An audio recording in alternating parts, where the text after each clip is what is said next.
and gentlemen, and welcome to a more subdued fourth episode. For those who are not aware, Mr. Satoru Iwata, or Satoru Iwata-san, passed away this weekend, and so we have decided to dedicate a very large section of this podcast to it, as we should. He's been with Nintendo for years. Before that, HAL Laboratory, the guys that make Kirby and now Smash Bros. And joining me on this rather depressing adventure / podcast is I'm not really selling this, am I? Like at all. I'm trying to be like, no, I'm trying to be serious for once, and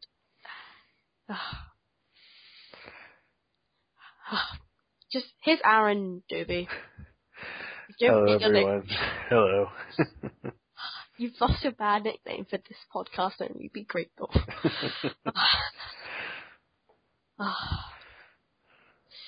Yeah, it's been a depressing couple of days. Yeah, it's really affected me a lot, but I'm sure we'll talk about it later.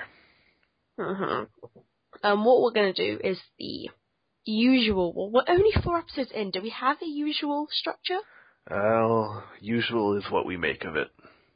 Yeah. So what we're going to do is, instead of doing Nintendo Power Hour Book Club, which we did kind of skip last week because it was overrunning. Oh yeah, there's no Lou this week. It's actually his birthday. They didn't tell us, otherwise we probably would have done it a different day. Maybe like yesterday, but no. He was like, I can podcast on my birthday, I'll be fine. But no. Yeah, apparently he has friends. I know. You would have thought. I thought like Waluigi had no friends. Like maybe Wario. Yeah. It's probably his only friend. Oh, I actually watched a really cool video about that. And about how Waluigi's so relatable. I was like, oh, Waluigi, I love you. Oh yeah, but, so, yeah, Nintendo Power Book Club is not going to be at the end. It's still no spoilers, so it should be okay. And then after that, instead of talking about various topics, we will be doing a bit of Satoru Iwata, like, memorial thing. Which I'm assuming Aaron's prepared for. Don't say if you haven't. But I'm assuming you have.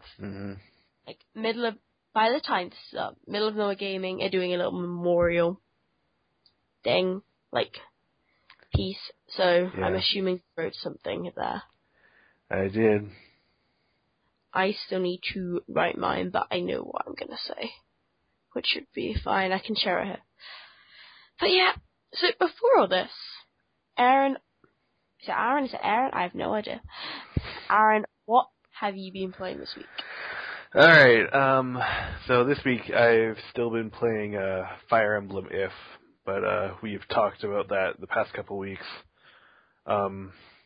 Also put a lot of time into Rhythm Heaven, the Best Plus, which is the new Rhythm Heaven game on 3DS. It's currently out only in Japan. They haven't even acknowledged it at all anywhere else, which is weird. We haven't had a Rhythm Heaven game for a while, I want to say. The last one was on the Wii, yes. In 2000 and... wait, am I really expecting you to know when Rhythm Heaven on the Wii? No, I love how we're both simultaneously like typing this in, pretending it was Rhythm Heaven Fever, right? Right. Because the UK is a bit boring, and we just... See, you do all the multicolours. Ours was literally all yellow. Huh. Like, wait, I just want to check this. I'm not going crazy. Oh, wow. It's called the Beat Rhythm Paradise in the PAL regions. Oh, there, Rhythm Heaven Fever PAL, box art. Yeah, beat the beat. Remember, guys, to beat that beat. And it's just such a weird box art. Well, it's a pretty weird game. I guess so. I guess Rhythm Paradise is just like a little white. Is that a white man? Is that what they're trying to do? It's like a little human thing with a bow tie, but it's 100% white. Thought Nintendo was done with racism, but apparently not. I'm sorry, that's rude. Anyway, so if you're not familiar with the Rhythm Heaven series, it's the best way to describe it is that the WarioWare guys made a rhythm game. So it's a series of short, like really funny, whimsical mini games where you have to hit a button to the beat, and then good things happen on the screen. And it's a very simple game, but it definitely gets very difficult. Just because, like, most of the time you're only using one button, maybe two, but you have to, like, it's not like a conventional rhythm game where you have, like, notes scrolling across the screen, and it's basically just like reading sheet music. In this game, you kind of have to pay attention to everything that's going on the screen and react to it accordingly. Like, for example, there's one of the rhythm games early in this new one has you controlling two people standing at the bottom of some stairs, and then oranges and pineapples start bouncing down the stairs to the beat of the music, and when one of the fruits is directly in front of one of your two characters, you have to press either the A button or any direction on the D-pad to grab the fruit. And it gets tricky because the oranges and pineapples bounce at different speeds, so you don't necessarily have to grab them in the same order they appear. And there's a whole bunch of silly situations like that, and it's just a delightful game, and this new installment is not any different. Something interesting that they've done with this one is that they've sort of taken the invisible scoring system that the previous games had and are actually making it more explicit. Like, I'm pretty sure this is the way the game has always worked, but it just never told you. But in this one, it's very clear that as you hit each note, you're not just judged based on whether or not you hit the note correctly or not, but you're also judged on your accuracy. And if you do correctly hit a note, but your timing's a little off, you'll get fewer points towards your grade at the end. And this game actually sort of lets you know in real time how you're doing, because on the bottom screen of the 3DS, if you hit the note just right, there's like this big colorful starburst on the bottom screen. If you hit it a little too late, that starburst is smaller and a little farther to the right. And if you're early, then it's to the left. And like that one change, I think, like made the game so much easier for me to play because I like was able to adjust myself on the fly instead of just like hoping that I was getting it right because the game didn't make it immediately clear that I was.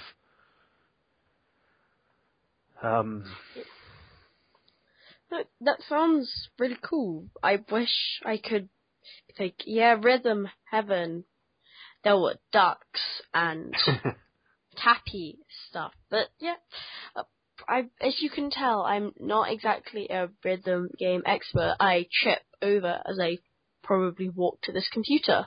So, just in general, I'm thinking I'm probably not the target demographic. Well, I mean, I don't know. Who knows? I mean, it's not like Nintendo's giving you a choice with this one right now. I really, yes, if it comes, yeah, I'll play it. I really do hope that it gets released elsewhere because this is also probably the biggest game in the Rhythm Heaven series so far. It's sort of a greatest hits collection. It's like about 3/4 of the games are brought over from the 3 previous ones, including the Game Boy Advance one that was only released in Japan. But not only that, but there's a lot of post-game content and extra modes and stuff. There's a goat you have to raise to level 100 by playing pachinko. It's crazy.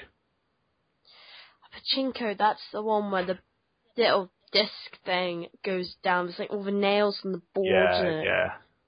I'm sorry, I can't describe it. It's a weird game. Yeah, think of it sort of like a pinball table, except there are no flippers, and all of the control you have is based on how far back you pull the plunger to launch the ball, and you're trying to hit targets on the board.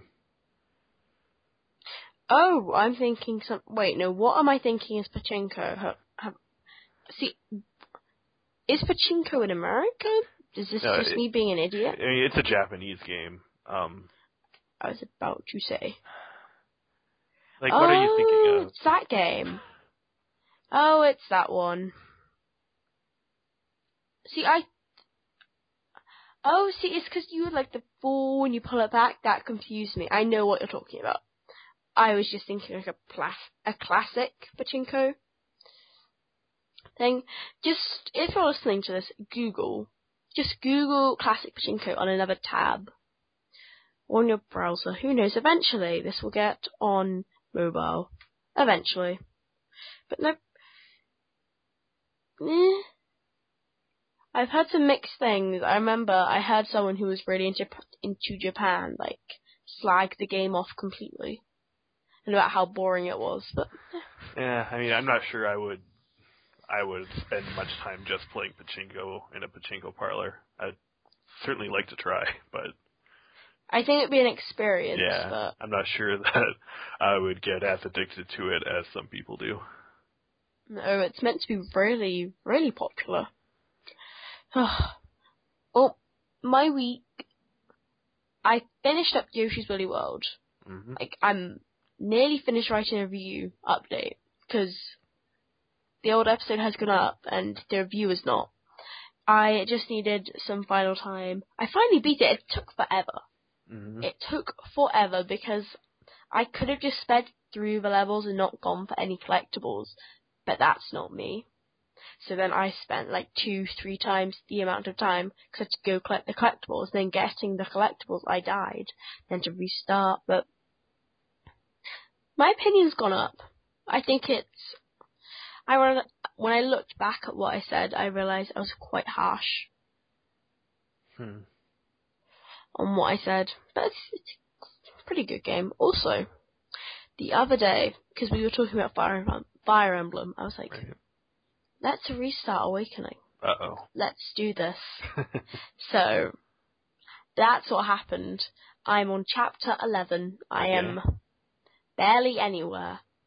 But I died. I've killed characters. I've learned so much. I just remembered why I left. And like why I wasn't good at it. Because I always thought I can charge in and win and take this out. No, you can never do that. No, it took me like 5 months, but I eventually realised that actually you gotta retreat a lot. Maybe you'd kill him out, like, cause he's like super buff and can take it. I don't know, is he buff under that armor? I'm assuming so. He can't be really fat. He doesn't have like a double chin. But nobody's fat in Fire Emblem, so. Yeah. I don't think he would be fat. He just has a lot of armor. You can see the character Kiel, who's also a Knight class, is the same way. She, like, her battle sprite is, or her battle model is about as big as Kellam's is, but she's definitely not fat. I guess so. Just Fire Emblem designs. I'll let them be. I've got the Dragon Girl. Forgotten her name, so I'm not using her in the chapter, and I'd like. I think her name is Cherish. At least in America. I don't know if they're any different over there. Literally, people have searched up Fire Emblem Awakening Dragon Girl. Naui. Oh, no. That's right. The girl who is a dragon. Not the girl who rides the dragon. Huh? There's a girl with a... Okay, I'm confused. I'm gonna pretend I don't know what's going on. And then... I'll probably be like... oh, that's what I remember later in the week. But, oh well. Probably. Okay, so... Now let's finally do this. We said we were gonna talk about Earthbound Beginnings every single week. So far, we have failed quite badly. But not this time. Not this time. The two of us will discuss. So, Aaron, have you played Earthbound Beginnings? Please say yes. Yes, I have. I have played Earthbound Beginnings. If not, it'll be a very short segment. I think, based on everything I can tell, I think I'm roughly halfway through. I have found 4 of the 8 melodies. That's all I'm basing that off. See, now here's the thing. I think I'm at 3 for this stage, but it's like I'm so scared because that it's going to pull do something else now, like a bit of a Pokemon, like Gold and Silver. But see, that's the thing. See, we think we're almost done. Who knows? We might not be done. We never know. Those are the joys of experiencing the game with you, because then when we look like idiots, you can laugh at us. Yeah, I mean, the game's kind of already done that to me, because I got the first 3 really quickly, and then I had to go through 3 more dungeons until I found the 4th one. Oh, seriously. Well, I have been meaning Yoshi's Woolly World and a PC game which I'm also meant to be reviewing, which I need to get that review done.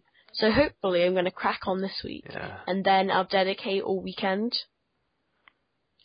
to it's like Earthbound Beginnings. I know, so what is your general, because you have not played Earthbound. Right. Which is, what are your general opinions of Earthbound Beginnings at this point? Trying to avoid spoilers, obviously. Okay. So, I think a big part of the reason why I didn't play Earthbound in the first place was because I didn't really like how it looked.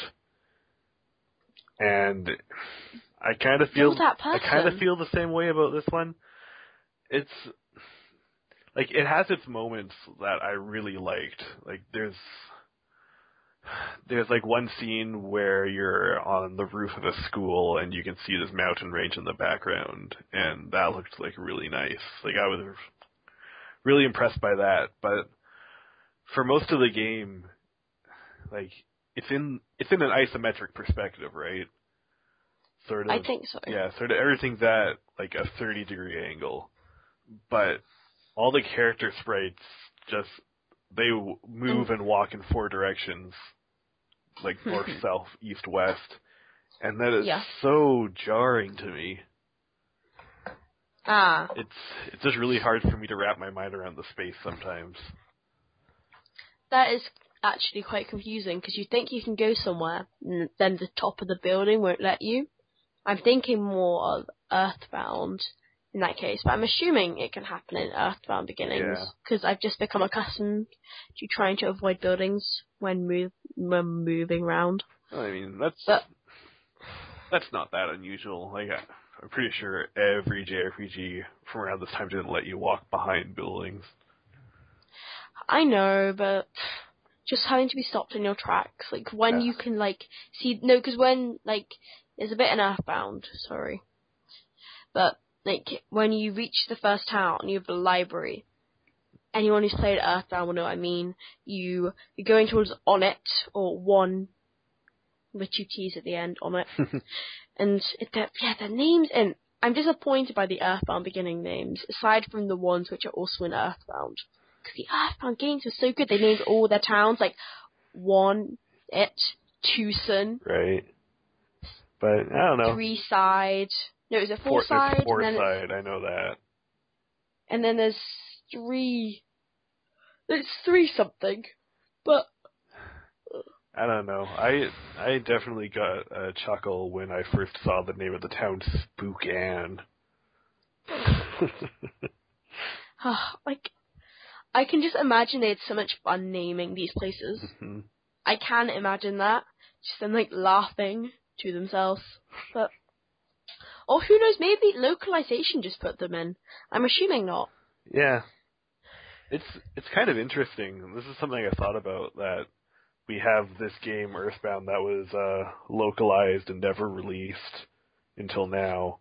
But a lot of the names and such carried over, like, pretty much one-to-one to Earthbound when that was later localized and released, even though that they, at that time, they didn't really have any obligation to stick to it so closely because the previous Earthbound had never come out. Yeah, like, I think like Nintendo and NES are the obvious ones, but when I look at it, I never knew Mother 1 was localized. I want to hope that secretly Mother 3 was localized, but I don't see it happening. Yeah. See, 'cause I was so expecting Mother 3. You do not even understand. I was like, you know what, guys, this is gonna happen this year. I mean, like, we've been 2 years since Earthbound. Earthbound was a huge success. Like, it is the most popular SNES game, at least in the Europe, actually the UK eShop. I'm assuming it's the same in America. And so I was like, you know what, they're gonna release another Mother game. Like, come on, Lucas is in Smash, he's gonna get an amiibo, kids are gonna see him, he's gonna be on like the same level as cool as Mr. Game & Watch to them. You know what, let's do this thing. And then Mother 1 came. I was, it was a depressing moment. I was like, I don't know. really? I mean, no, I hope they're like actively working on translation now. Please, Nintendo, if you're listening, just start it, because we want it. Like, because I don't want to illegally download an emulator to play it. Mm-hmm. Like, I actually want to play it on the Wii U in glorious HD, the 32-bit HD, like my huge TV. Like, just make sure to turn the anti-aliasing on. Well, I'm done saying negative things about the game because you like it? I do like it. I like it a lot. I'm really glad that I was basically forced into playing it because I'm not sure I would have of my own free will. But I think while we're doing this assignment, I'm just going to go into it with an open mind, and I am really enjoying myself. The dialogue is charming. The game seems pretty well balanced, if maybe a little bit grindy. Yeah. But it's been pretty good about signposting where to go and what to do so far. I haven't ever really felt lost. Mm-hmm. I've been stumbling onto areas and finding them reasonably challenging for the amount of work I've done so far. But despite all that, there seems to be a lot to discover in the systems. One thing is, I recruited the third-party member, and she's basically the mage. If Nintendo is the fighter, and actually, I don't know what class you would call Lloyd. I don't like. He likes his projectile weapons. Like, everybody, for those who don't know, Earthbound Beginnings and Earthbound, their characters, as Aaron said earlier, they are like the same sort of person with a different name. Apart from, in Earthbound, you meet Paula before you meet Jeff, who is like the same as Lloyd. So it's like the other way around. I was like, That's interesting. Yeah, Jeff's a bit weird. He's like your in-betweeny guy, Lloyd, I mean, as well. It's like you do have your female who's like, Sai. What's her name again in Earthbound Beginnings? Her name is Anna. Anna. And Anna, who is like all, like, she does all the Sai stuff. She's like the mage. all your spells. like she is like your person for spells. Man, And then it's crazy. I don't know how it is in Earthbound, but in this game, like, I feel like she was learning 2 spells every 3 battles. Like, she picks them up at a ridiculous rate, and I'm not sure what most of them do yet. See, my thing is, when I played through Earthbound, I look back, and I only probably used, like, 4 spells with like, her, but that's not counting the, like, Fire Alpha, Fire Beta, and so on. So that didn't really count that. But I think it's really cool. I think it's cool, like, you have a full party, you can't customize it, but they give you, like, pretty much everything. I'm assuming that, I've forgotten what the last, it's been so long since I named the characters in the official way, because there's no I don't care option. But I'm assuming he's going to be like Pooh, which is like the Japanese company have named their fighter guy Pooh, but oh well.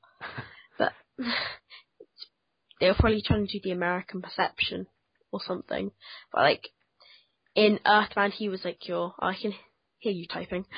In Earthbound, he was like more of a like. He went like bare fist. He could do a bit of Psy, but then he did most of like he could do some really strong punches and stuff. Like, and he would have been probably stronger than Ness if Ness wasn't massively overpowered, like overleveled compared to him.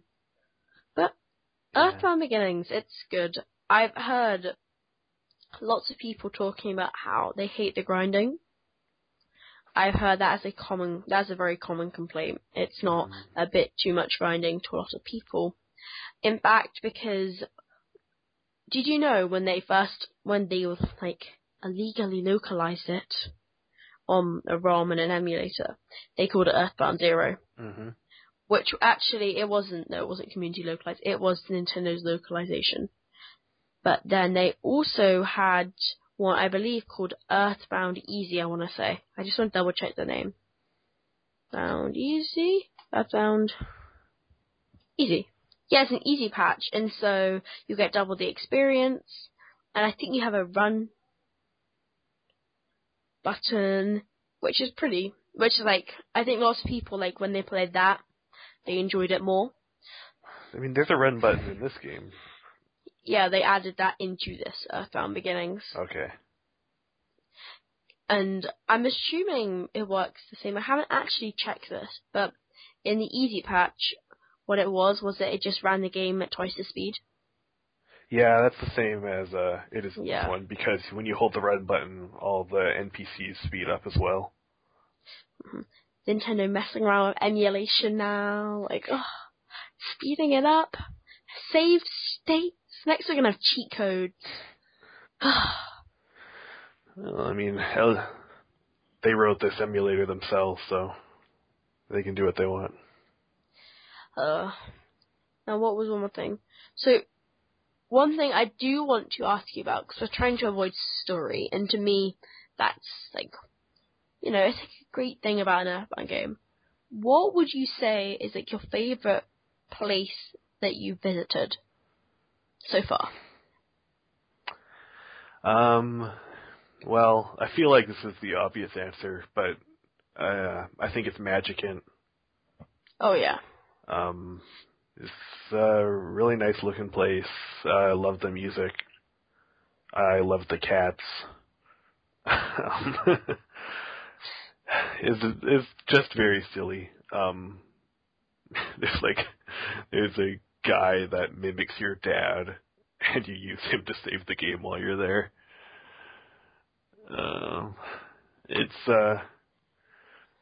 I just had a smile on my face the first time I saw it. Just like this whole game, like, sort of has this air of like a sort of like subdued sweetness to it, if that makes any sense. Yeah, I know what you mean. It's like, even from the opening, where it's like there's a minor backstory set up about like this rural town in America where this guy and his wife disappeared, and then like the guy comes back and starts doing experiments, but his wife never reappeared. And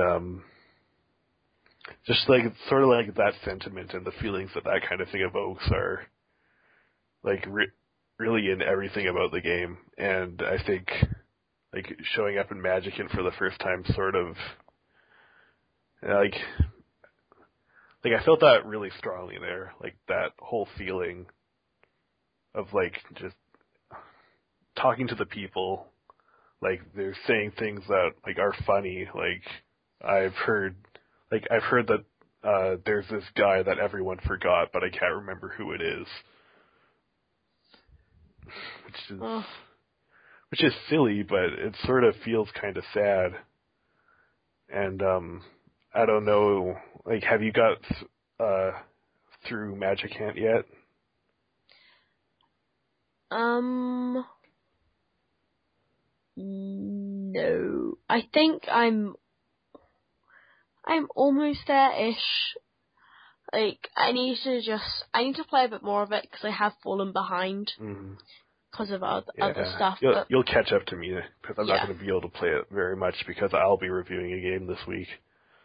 Yeah, I have a feeling like trying to beat this game in a month for this book club, I realize it's maybe a bit ambitious. Maybe. Now, looking at it, because we're meant to have all beaten the game by next week, and I'm looking at it, I'm like, it's not going to happen. I don't know, maybe Lou has been dedicating his whole life to it. That's what he's been doing. You know what? Forget his birthday. That's what he's doing right now. He's in front of his like Wii U, it's like whatever unearthly time it is in New York, with his like Wiimote, like with his beer, just sitting there beating this game, and we're here just discussing it and how we've done nothing. Well, I've done almost nothing. You've done a lot more. Yeah. But interesting thing about Magicant before we finish, because we do I'm conscious we have to move on, is that did you know Magicant is actually not just in Earthbound Beginnings, it's also in Earthbound. Yeah, I kind of figured that was the case because of the Magicant stage in Super Smash Brothers for 3DS. Oh yeah. Oh. Yeah, and like when you were there, or when you're fighting there, like the rifts open up in the background, showing scenes from Earthbound, I believe. So I kind of figured that was at least in the next game as well. I wasn't sure about Mother 3. No, it's in Mother 3, from my understanding, which I think it's cool. It's a cool little Magicant and Earthbound. No, I think Magicant's a really special place. Apart from in Earthbound, you visit it a lot later, but it's still cool. You still get it in both games. So you will see that, and hopefully, eventually, you'll play Earthbound after this, because Earthbound is by far the superior game. I will say that now. Though you might want to say that because I know for a fact that somewhere along the line it will be a book club. I almost guarantee you that in like the next year, like I was going to do it for my next one in the next like 3-time cycle, but then I realized that constantly doing RPGs might not be the best thing, but once again, I might just to make you play it. But it's something that you will find, like, at first, like, oh, it's still this really funny game, but it has, like, deeper meaning underneath it, which I think is really cool.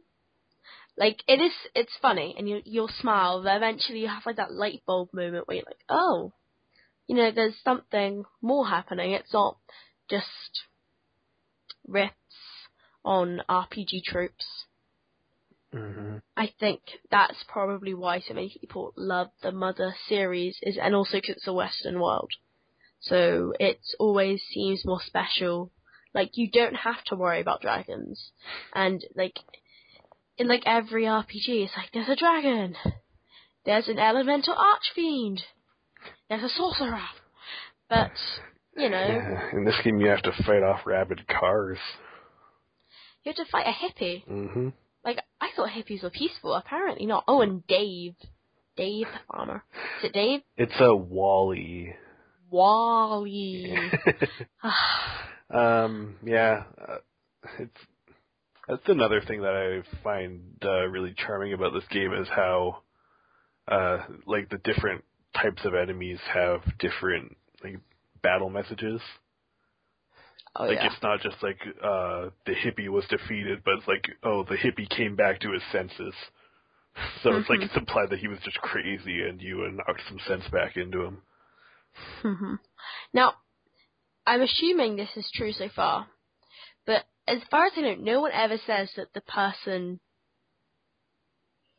No, because, like, when in Earthbound, I'm afraid there's less variety, or maybe this is just because I noticed it only at the beginning, and I need to play more of it again, and it's like, this animal has been tamed, and it seems to me very much like a sort of a Pokemon thing. If this Pokemon has fainted, not died, no, they just have 0 hit points and have fainted. But it, like, seems like quite sort of innocent. Right. Which I guess goes more in line with the themes of Earthbound, which are more like growing up, but, you know. Okay. Now, I think is the time to get a little more serious. Okay, so, as I said earlier, Satoru Iwata, who was president and CEO of Nintendo for 13 years, or round about then, he died this weekend because of bile duct tumor, or bile duct cancer. And so we are just really going to be going through, like, his life. I have the Wikipedia page open, because I'm not going to pretend that I'm an expert in his life, because I'm really not. But, you know, we're going to do this. I love that man so much. He was so... Oh, he was, like, one of the few genuinely loved, like, CEOs in the industry. Like, if you look at who, like old school sort of people, if you look at who people like, yeah, I love them, like, genuinely, I think everybody loves Satoru Iwata. Like, I don't think there's anyone who didn't. Like, he's one of the few, like, even Jim Sterling, who's like, I hate video game companies, he's like, yeah, Satoru Iwata. He's like one of the few I respected. And there's a reason for that.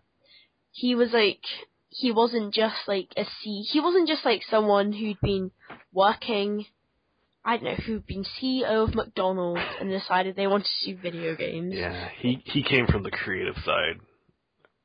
Like, just up here. Like, he's just like, the stuff that he did was so cool.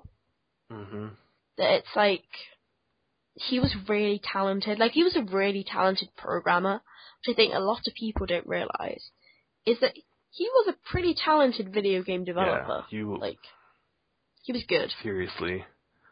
Like a few examples, like one that keeps getting brought up a lot is Pokemon Gold and Silver. Oh yeah.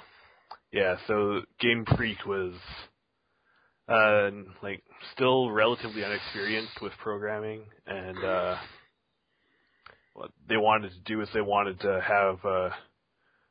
fit both Johto and Kanto on the game, right? Where Kanto is the world of Pokemon Red and Blue. But they had filled up the cartridge completely just with Johto, and they needed to compress it down if they wanted to do that. So Iwata, he basically wrote some compression tools for the Game Freak team that allowed them to compress like the whole game and just like crunch it down enough so that they could fit the whole other region on the cartridge, which was like pretty huge. Like that, those Game Boy cartridges are small in terms of their storage space. Mhm. Like a couple others, by all accounts, he basically saved Earthbound from development hell and did most of the coding, just like redid it all himself and got it working.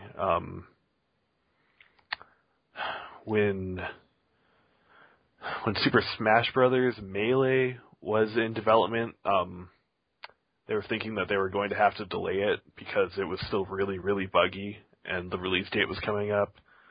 So, like, Iwata, and, like, this is after he had graduated from development and was a high-ranking executive in the company, he just went down to HAL Laboratories and, just sat down alongside the developers and helped debug the game and for 3 weeks, and they got it out on time. Mhm. There's another one which I've seen, which is that for Pokemon Stadium, he ported the battle system to the N64 in a week with no reference at all. Yeah, and I'm someone with a pretty deep technical background, and like just thinking about doing that, like just imagining looking at Game Boy source code. Like the Game Boy is a really old and very simple computer, which means that to do anything on it,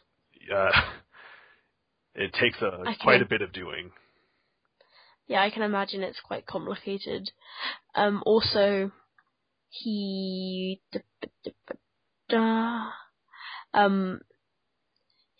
even like when he was like young and like high school, he made games on an electronic calculator. And and the thing is that when you think about when he was in high school, that would have been like 1975-ish. Like, sure. Those calculators were not, like, I think, you think of like the calculator, like the scientific ones you use today, like, oh, not too bad, not too shabby. But like, the ones like 40 years ago, like, that's crazy. But he was a really talented man, and that is why he was the only Nintendo president who wasn't part of the Eguchi Yamauchi like family, because they were all like related or like married in there. Like what Nintendo was very much a family business until Iwata came along, because he was that good. He was that good that he like sort of broke the mold. And that's the thing. Like I think he was the first CEO of Nintendo that really understood video games. Like, I mean, Yamauchi had pretty famously just proclaimed that he didn't really understand video games, even as his company was becoming one of the biggest producer of them in the world. But he started in the trenches. He was on the creative team. He was developing, and because of that, he understood video games more than almost any other executive at his level of any other technology company.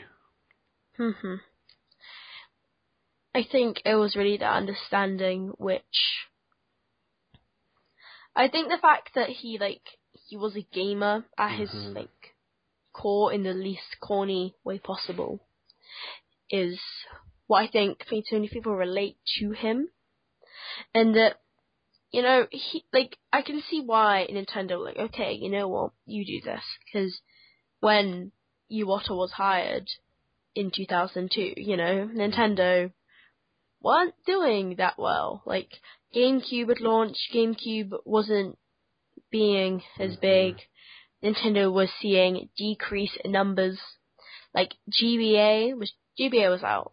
Right. I want to think, but Yeah. I don't think that pushed crazy units as well, especially when compared to the Game Boy. Like, and then like under his supervision, the Wii and DS came out, and those were some of the biggest successes, if not the biggest successes, in the company's history. I'm pretty sure like DS is the second best selling piece of like video game hardware.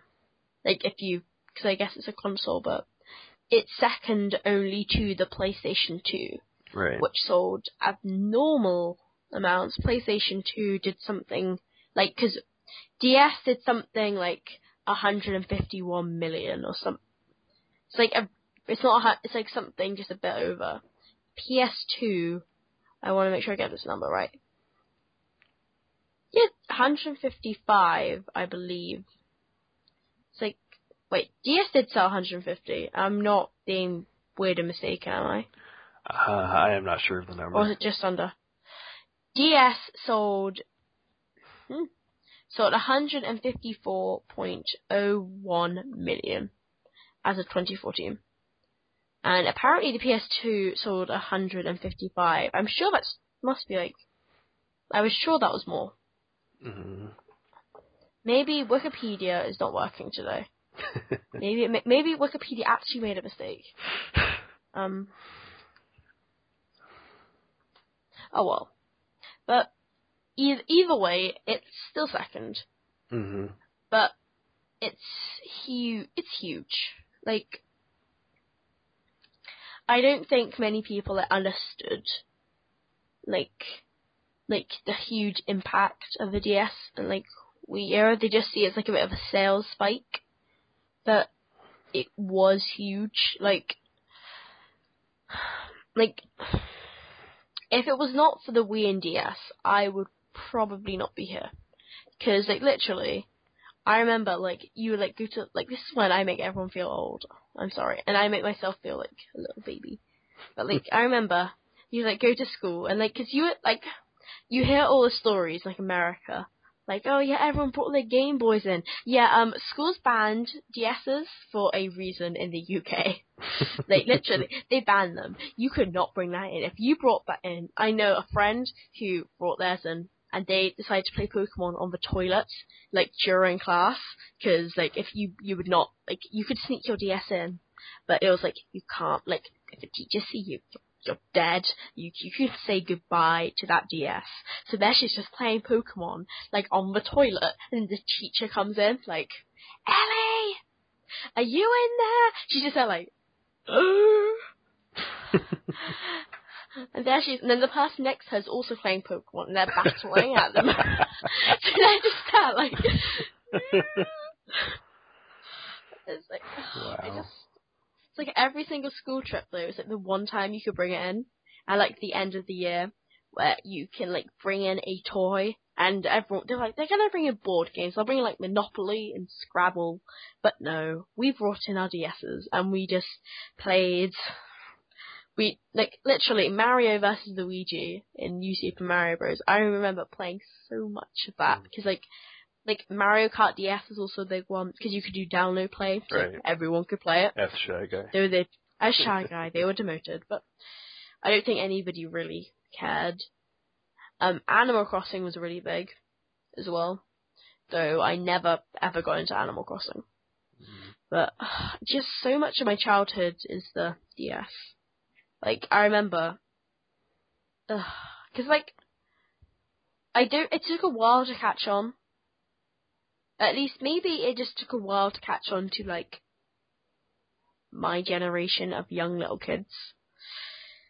Because I remember, like, I went in for, like, you know, like, last day of term, and everyone's like, woo, summer! And then there was a guy with a GBA. I'm pretty sure it's one of the non-backlit ones, like, one of the non-backlit SPs, because I remember, like, not being able to see hardly anything. It's like some side-scrolling beat-em-up. I want to say it's Batman. though I'm not sure if it's correct. I remember going home to my dad, like, Dad, I know what I want for Christmas. I want a Game Boy Advance, and this is like 2007. He's like, Lucy, I'm not buying you a Game Boy Advance. It's like 5 years old. There's a DS now, I'll get you that instead. And so I had to wait another year, and I remember going round to friends' houses to play their DS, because that's what happened. People played other people's DS. And then it was like, then they had this little like light bulb thing, like, why am I playing these Flash games on my computer? Like, why am I playing Papa's Pizzeria? Let me just buy a DS. And they were quite cheap as well, which was good. Mm-hmm. Like, they weren't overly expensive. And then everyone's like, then the Wii caught on later. Like, so there was like everyone with their DS just there playing, and it was all at the same time. Like, everybody had a DS Lite, which I think was the best way to do it, because even when the DSi came out, because the DS Lite was like so cheap, sold for peanuts, sold for pennies, and like, you still see them in a way today. Like, I was on holiday, and I saw a kid playing New Super Mario Bros. On his DS, and I was like, oh, I remember when that was me. But it's yeah, I can't be like more grateful to this man. Like, he did so much, and like, he brought so many people into video games, and I like to, when you look at all the records being broken for like next gen sales, maybe not the Wii U, because the Wii U's not that hot, but like PS4 and Xbox One, I like to think that a lot of those are people who would not have been there if it was not for the Wii and the DS being such a huge success as they were, because they introduced so many people to video games. Just, I have such respect for that man, like, legitimately. Like, he, concentrate. No, like, he's one of, like, the few guys who was there. Like, he stood up to his investors, which is something that, like, it's almost, now that he's not here anymore, you have this sort of dread, or at least I do. Yeah. Because he was a gamer. Like, he's the reason that Nintendo didn't have all these really bad, like, DLC stuff, apart from the Super Smash Bros. Costumes. Those are not good. Get rid of those. Like, those are, like, your only bad bit of DLC, I would say. Because, like, look at the Mario Kart DLC. Look at the Fire Emblem DLC. Look at, for the most part, the Super Smash Bros. DLC. If you like that, I'm not as big in Smash. I'm not that big of a Smash fan. But it's all because he was like, he said to his investors that gamers want something that is like high quality. Like, he for so long opposed mobile because he didn't want to reach the point where one of the CEOs infamously said last year, imagine a world where you could pay an extra 99 cents to make Mario jump higher. Like, they legitimately said that, and it's because of Iwata to shut them down, because many of them, like the Yamauchi family, like many of them, also, they don't have video game backgrounds, because Nintendo was a toy company, and a lot of these investors are old school, like, they're old school shareholders that's just been passed down, and they don't know anything about video games. They see King making tons of money on Candy Crush, and that's what they see, and then Iwata would just shut them down. Because he was just, like, he went against so much of what the industry said was important. Like, I feel like I'm hogging the mic. I feel like you need to speak. And for me, like, when I heard this news, it was just, like, my heart dropped, and I was like totally in a funk for like the whole day. And this is like something that had like never happened to me before for like someone that I had never met. Like, I mean, celebrity deaths happen, like all the time. But Yeah. like this is the first one that really got to me. And it's like I think it's because like he tried so hard and he succeeded to build like something of a personal connection with the fans of the brand. Like this is the CEO of this huge technology company, and he would like go on camera and talk like directly to you, like not even in his first language. He's like so awkward, but like completely genuine. He's like, it's like he would introduce a trailer and he would like ask you to please take a look, and like when the camera cut back to him, he'd ask, "What did you think?" He would talk about a game coming up, tell you when it's coming, and like genuinely say, "I hope you enjoy it." And it's that famous quote of his that like video games are about fun for everyone, and like he embodied that so much. Like he was this very pleasant, down to earth man. You read his Iwata Asks interviews where he just took time out of his schedule and sat down with the developers and just talked about their experiences. And in those interviews, he was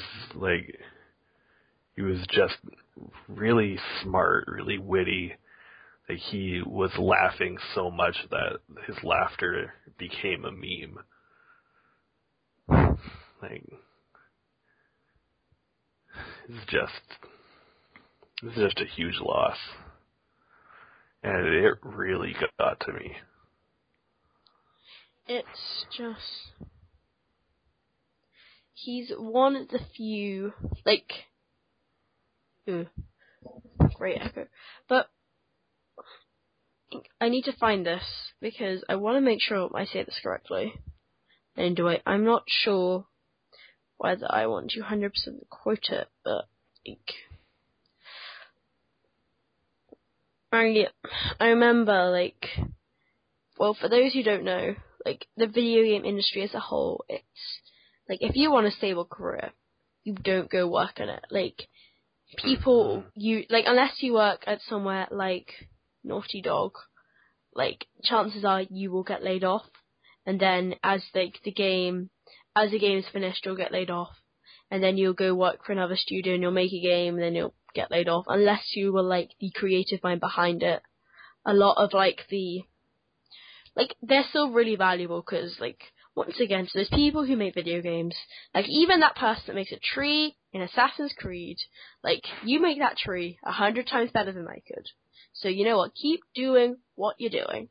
But the truth is that if it wasn't an annual franchise, chances are then that the person that made that tree would be looking for a job. And it happens an awful lot around the March, April time. Because, corporate restructuring, as it's called, basically to try and help balance your books out of it, because it's less people to pay, and it's your end of fiscal year, and you're trying to make yourself look as good as possible.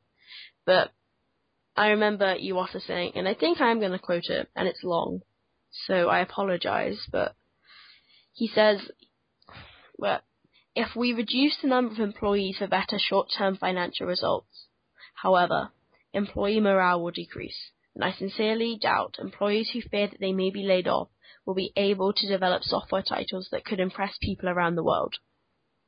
I also know that some employees publicize their restructuring plans to improve their financial performance by letting a number of their employees go. But at Nintendo, employees make valuable contributions in their respective fields, so I believe that laying off a group of employees will not help to strengthen Nintendo's business in the long run. And, I don't think I have ever heard of, Nintendo layoffs. Ever.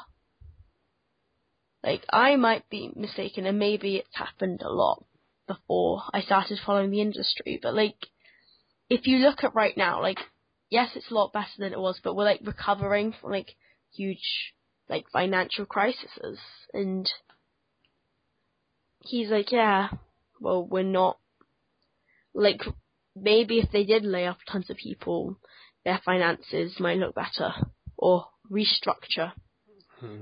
Corporate restructuring, as it's called, but, like, he was such, like, an honest man, like, he's, like, one of the few CEOs where you're, like, he's, like, see-through, like, you know he's not trying to, like, pull one over on you, like, you trust him, in a way, and, like, you know that when he shows a game in the Nintendo Direct, like, you know you might not like it, and you know it might not be amazing or a 10 out of 10, but you know it'll be good, and you know it will work, and it won't have bugs.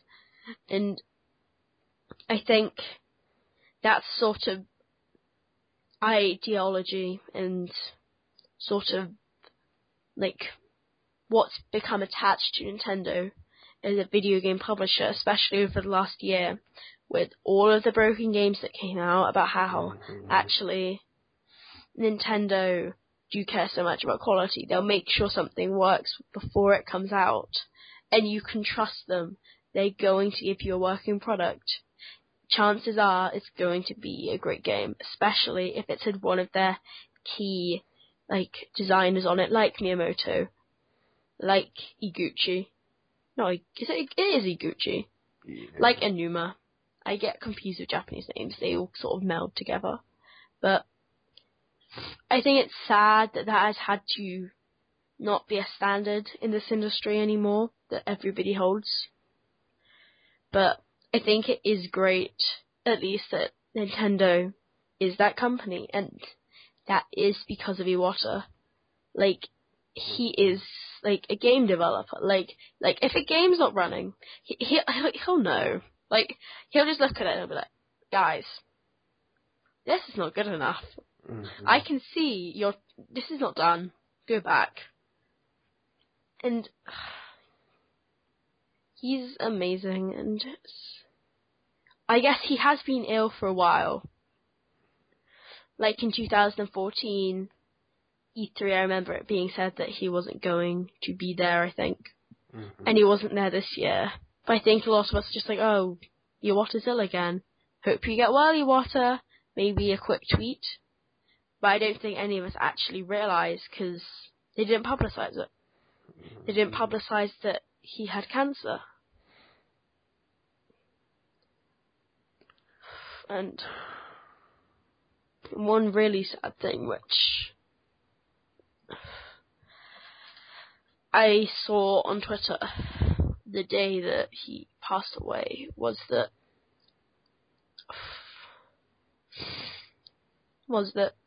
just realised Balloon Fight was probably part of a Nintendo World Championship, so Iwata could see people loving it one last time. Yeah.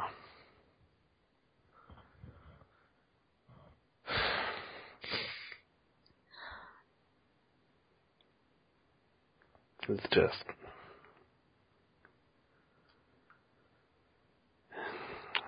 just crushing. This is like, Iwata it's hard not to have immense respect for a man that would take a 50% pay cut before he would lay off an employee because of financial troubles. And on top of that, like, everything you said, like, he was one of the biggest advocates, like, for gaming, like, as a way to bring people joy, and not just as a way to rake in boatloads of money.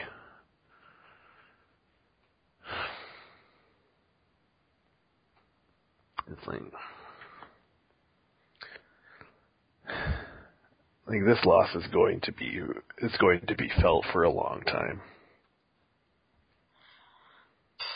I don't know what Nintendo are gonna do, if I'm honest. Like, I look at who could fill his boots, which are, to be completely honest, I don't think anyone will be able to fill the boots of Satoru Iwata, unless there's like another secret Iwata in Nintendo, like just in the wings, like just waiting to come out. Like, hey guys, I'm Iwata too.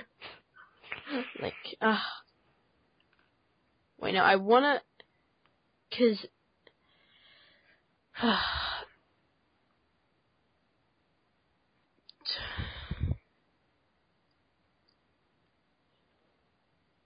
Do you know who? There is one guy who I could see maybe taking it. Is maybe the head of NOE, who is Satoru Iwata, and like, once again, he's one of those guys who he's been like in a high management role for a while. If we have any Australian listeners, well, hey, I can't do an Australian accent, sorry.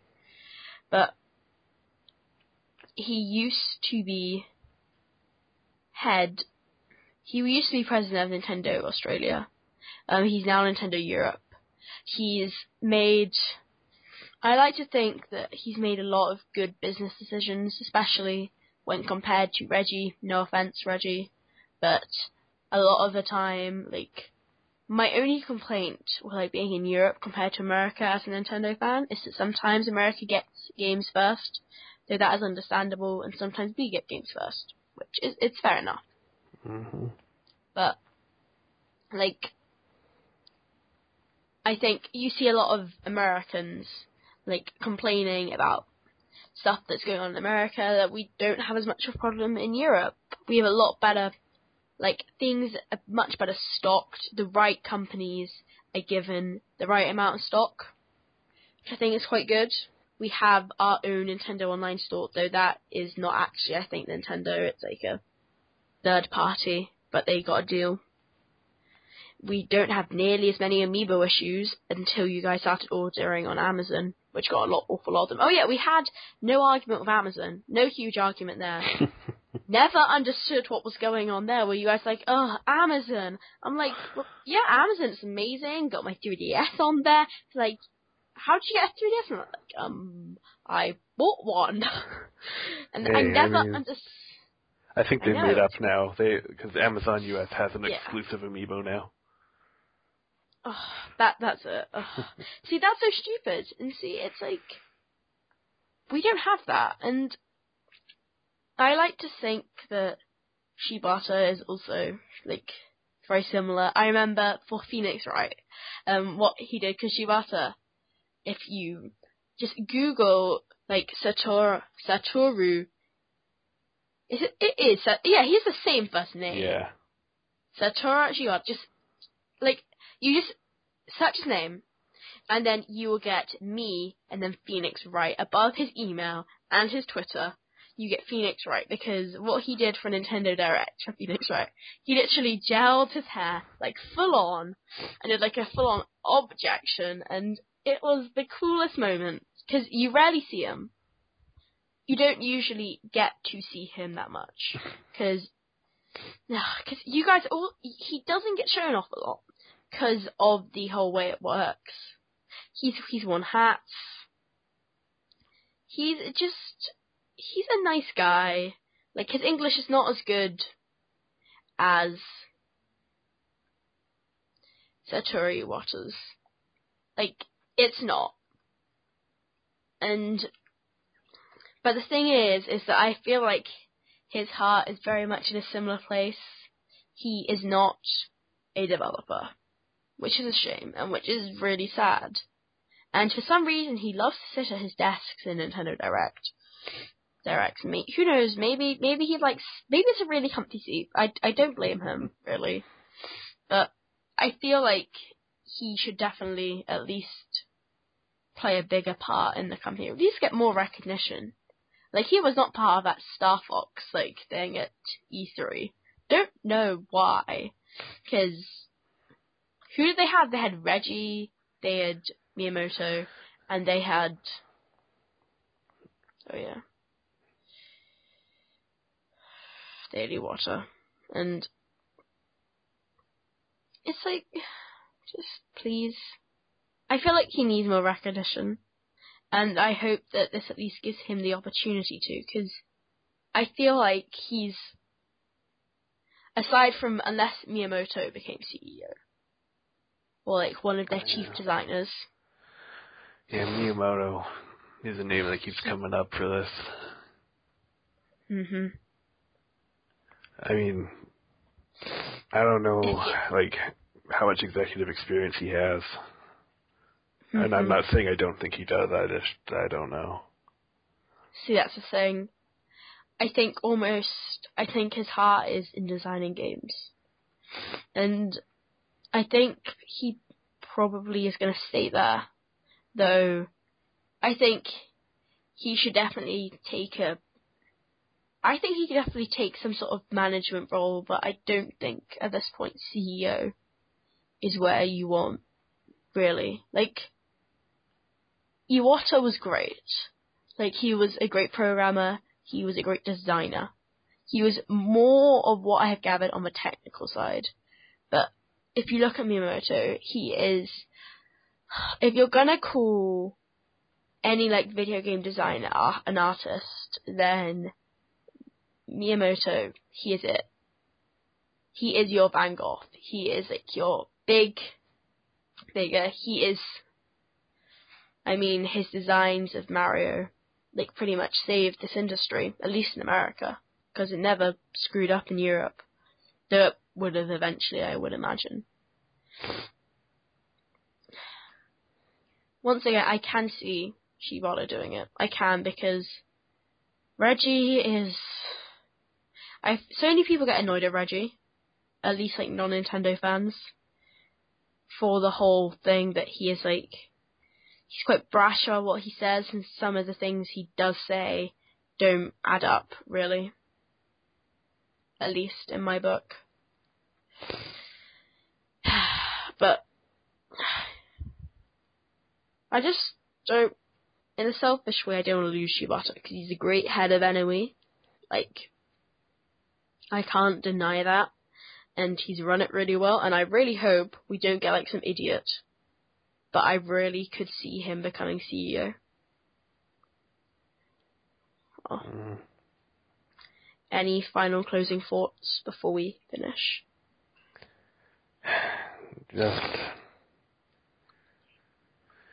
It's just immeasurable, like, how many people this man has impacted in one way or another. And you could, like, see that, like, all over social media. Like, people who, like, weren't even, like, hardcore Nintendo fans like you and I are, had such respectful and such touching words for him. And it's like, I think this was like the first time I had ever seen the gaming community so united. And that tells you a lot about what a positive influence Iwata had on everyone involved.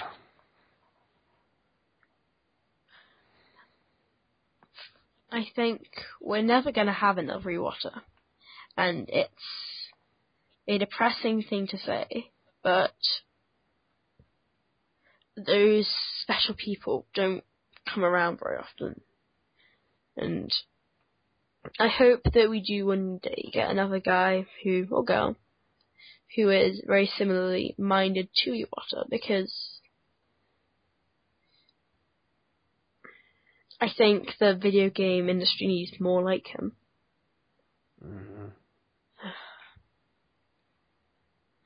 Hopefully it will happen. I just hope the future of Nintendo goes well. It's the one thing I look at now with weird thoughts, and ideas.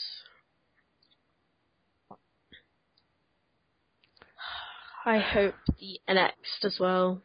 I kind of hope they. Yeah. That's the thing. He set so many promising things in motion.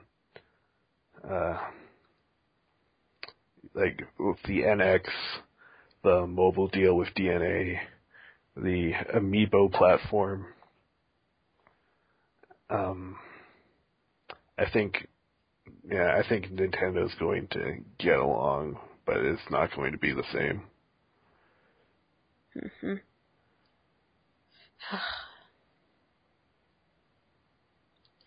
Well, thank you very much for listening. You know what? I'm just going to say, social links are going to be in the description.